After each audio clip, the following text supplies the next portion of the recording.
Ibang-iba talaga dito sa Italy. Ano ba yun?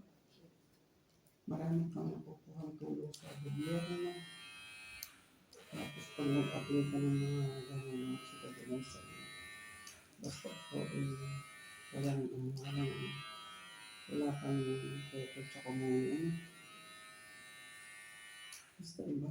Kahit magmamang ibigay pero pag nagkaroon naka-ayos ka ng trabaho, yung pambili ka na ng mga press na mga prutas at mga ulam. Ano?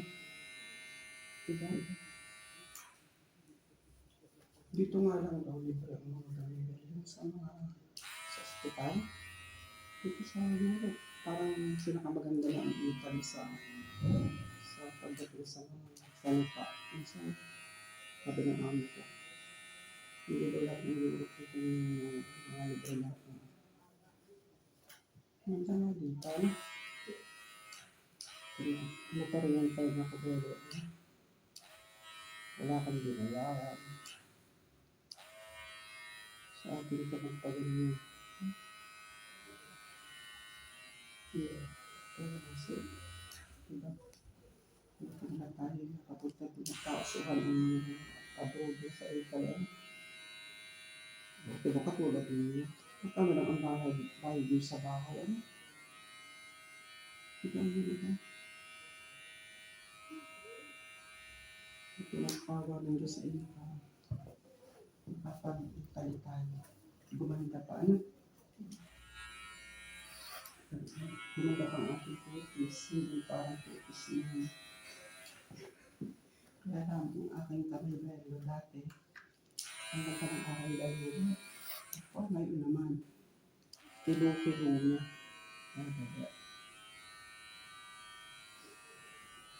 Kapalit na may euro. Kahit kilo-kilo yan. Kilo-kilo.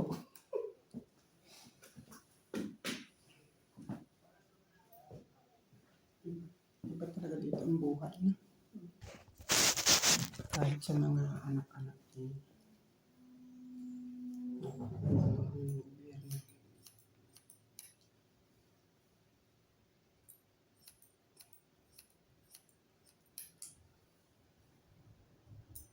Ano, nung ako mapangasawa ko sa mga di ba ang aking napunta ako sa Mune?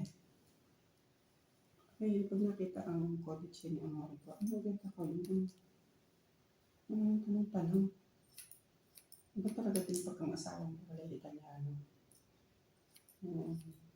Parang mag-iiba ang ano sa iyo. Mag-iiba ang talaga?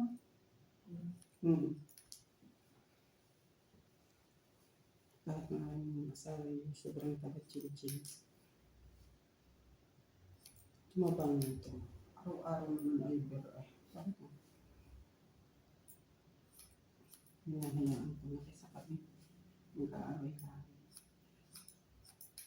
Hindi yun, ang dagat nakatulong dahil pag hindi yun yung beer.